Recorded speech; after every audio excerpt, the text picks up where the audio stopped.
BNP ভীত সন্ত্রস্ত হয়ে পড়েছে জামায়াতের কূটনৈতিক তৎপরতায়। গত 10 দিনে 15 জন ইন্টারন্যাশনাল ডিপ্লোম্যাট জামায়াতের আমিরের সাথে এবং বিভিন্ন পর্যায়ের নেতাকর্মীদের সাথে সাক্ষাৎ করেছে। একটি বিষয় তো আসছেই, এটা তার উপরে বিএনপি নেতা অর্থাৎ মহাসচিব মির্জা ফখরুলের সাথে জামায়াতের নায়েবে আমির আবদুল্লাহ মোহাম্মদ তাহের যখন আমেরিকা সফর করেছেন, সেখানে আমেরিকা কূটনীতিকদের কাছে, জনমানুষের কাছে এবং প্রবাসী বাংলাদেশিদের কাছে জামায়াতের যে তৎপরতা কাছে মায়ের খেয়ে ফেলেছেন মির্জা ফখরুল ইসলাম আলমগীর। একরকম ধরা খেয়েছেন বলা যায়। সেখানকার উপস্থিত সন্ত্রাসী আওয়ামী লীগ কর্তৃক অপদস্থ হওয়া এবং আমেরিকাস্থ দূতাবাসের কর্মকর্তাদের অপতৎপরতায় চরমভাবে অপমানিত হয়েছে মির্জা ফখরুল ইসলাম আলমগীর। এই জিনিসটি কাটিয়ে উঠতে পারছে না এখন পর্যন্ত বিএনপি। তার উপরে গত মাত্র 10 দিনে জার্মান, স্পেন, ফ্রান্স, ইতালি, কোরিয়া, নেপাল, ভুটান, শ্রীলঙ্কা, জার্মান, যুগোস্লাভিয়ার, রাশিয়ার কূটনীতিকদের সাথে জামায়াত নেতাদের বিভিন্ন পর্যায়ে সাক্ষাৎ হয়েছে। আগামীতে কারা ক্ষমতায় আসবে এই জিনিসটি প্রায় নির্ধারিত হয়ে যাচ্ছে। এর আগে একটি স্লট গিয়েছে ডাকসুর ইলেকশন। সেখানে জামায়াত যেভাবে জিতেছে, ল্যান্ডস্লাইড বিজয় বলা যায় এটাকে, ভূমিধস বিজয়। সেটির একটা প্রভাব পড়েছে সারা বাংলাদেশে। এটা আমরা দেখেছি। বাংলাদেশের ব্যবসায়ীরা যখন জামায়াতের আমিরের সাথে সাক্ষাৎ করেছে বসুন্ধরা অফিসে গিয়ে স্বপ্রণোদিত হয়ে, আপনারা খুব ভালো করে জানেন ব্যবসায়ীরা সাধারণত ঝুঁকিপূর্ণ রাজনৈতিক নেতাদের সাথে সাক্ষাৎ করেন না। অর্থাৎ যাদের সাথে সাক্ষাৎ করলে ক্ষমতাসীন রাজনৈতিক দলের লোকেরা অখুশি হয়, এমন রাজনৈতিক নেতাদের সাথে তারা সাক্ষাৎ করেন না। কারণ তাদের মূল টার্গেট ও ধর্ম থাকে নিজেদের ব্যবসায়কে সমুন্নত রাখা, ব্যবসায়িক পরিস্থিতিকে এগিয়ে নিয়ে যাওয়া, স্বার্থ উদ্ধার করা। এমন পরিস্থিতিতে যদি বিরোধী পরিস্থিতিতে থাকে বা বিপরীত ধর্মী একটি রাজনৈতিক দলের সাথে কোনো ব্যবসায়ী সাক্ষাৎ করে নিজের ব্যবসায়িক তৎপরতাকে অবদমিত করবে, এমন পরিস্থিতি, এমন বোকা বাংলাদেশের ব্যবসায়ীরা না। বাংলাদেশের ব্যবসায়ীরা দ্বিধাদ্বন্দ্বে পড়ে গিয়েছেন কে ক্ষমতায় আসতে পারে ডাকসুর ইলেকশনে, বিশেষ করে আর ডাকসুর ইলেকশনে জেতার পর। এর মধ্যে আবার শুরু হয়েছে এই আলোচনা, সারা বাংলাদেশ ব্যাপী চলছে। এই আলোচনার রেশ কাটতে না কাটতেই দেখা যাচ্ছে কূটনৈতিক তৎপরতা।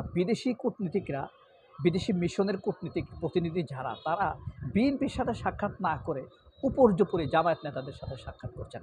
তারা জামায়াতের কাছে কি চায়, শাসন প্রণালী কেমন হবে, গণতান্ত্রিক চর্চা অব্যাহত থাকবে কিনা, মানবাধিকার সমুন্নত রাখবে কিনা, এদেশের ভিন্ন মত প্রকাশের ক্ষেত্রে তাদের ভূমিকা কি হবে, এবং ব্যবসা বাণিজ্য, আন্তর্জাতিক সম্পর্ক, জাতিসংঘের নির্দেশনা মানা, IMF-এর তহবিল নেয়ার ক্ষেত্রে তাদের সুদগুলো নিয়মিত পরিশোধ করা, বাংলাদেশের ব্যাংকিং ব্যবস্থার অগ্রগতি, সবগুলো মিলিয়ে কিন্তু তারা একটি দৃষ্টিভঙ্গি জানতে চায় জামায়াত ইসলামের কাছে।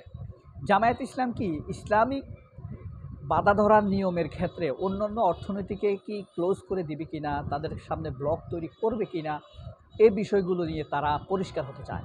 যখনই তারা দেখবে তাদের দেশীয় ব্যবসাগুলো, যেমন বাংলাদেশে আমেরিকার অনেক ব্যবসা রয়েছে, স্পেনের অনেক ব্যবসা রয়েছে, জার্মানের ব্যবসা রয়েছে, ফ্রান্সের ব্যবসা রয়েছে, দক্ষিণ কোরিয়া ব্যবসা রয়েছে, রাশিয়ার ব্যবসা রয়েছে, আয়ারল্যান্ড, নরওয়ে, ইংল্যান্ড, এদের ব্যবসা রয়েছে।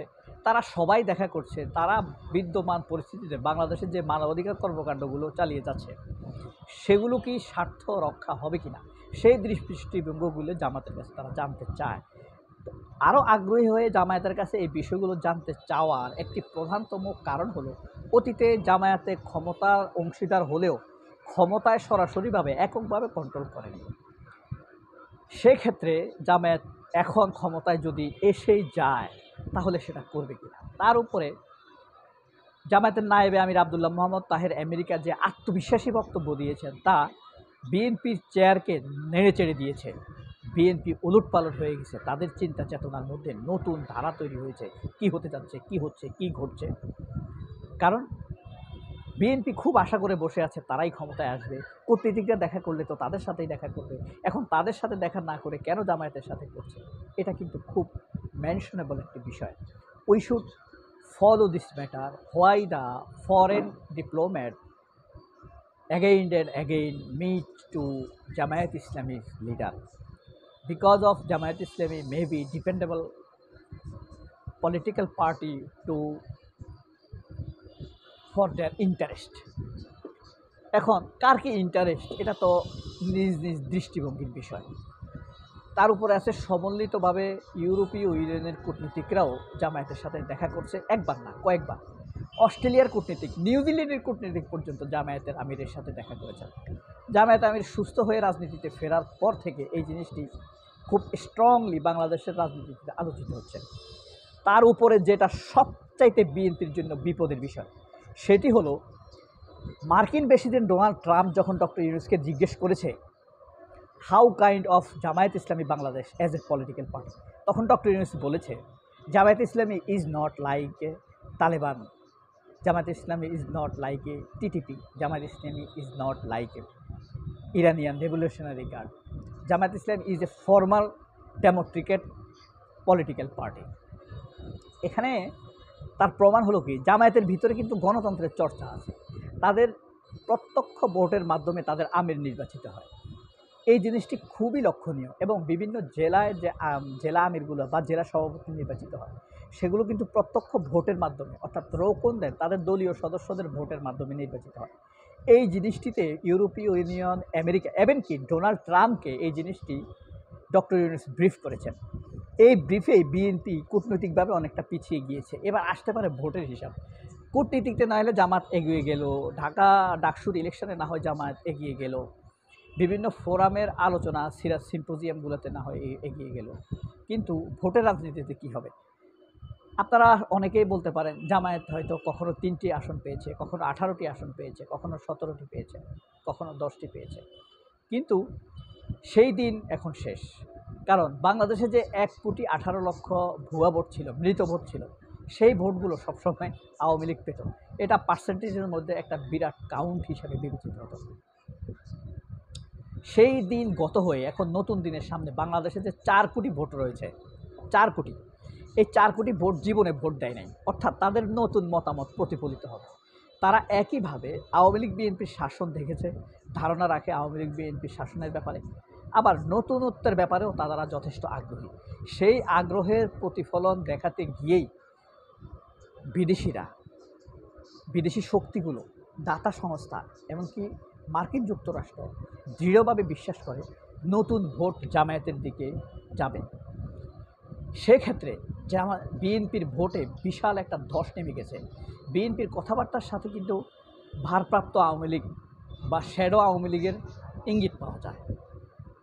এই তোলপাড় এখন বিএনপির মধ্যে, বিএনপির ঘুম হারাম হয়ে গিয়েছে। বিদেশিরা আসলে তাদের সাথে সাক্ষাৎ করে না, জামায়াতের সাথে সাক্ষাৎ করে। এই প্রশ্নে বিএনপি নিজেকে নিজে করতে করতে বিএনপির বুদ্ধিজীবীরা প্রায় মাথা ছেড়ে দিয়েছেন। তাহলে কি আমরা সামনে নতুন কিছু দেখতে পাচ্ছি? আপনারা কি মনে করেন? মতামত জানাবেন কমেন্ট বক্সে। সবাই অনেক ভালো থাকবেন। আল্লাহ হাফেজ। আসসালামু আলাইকুম।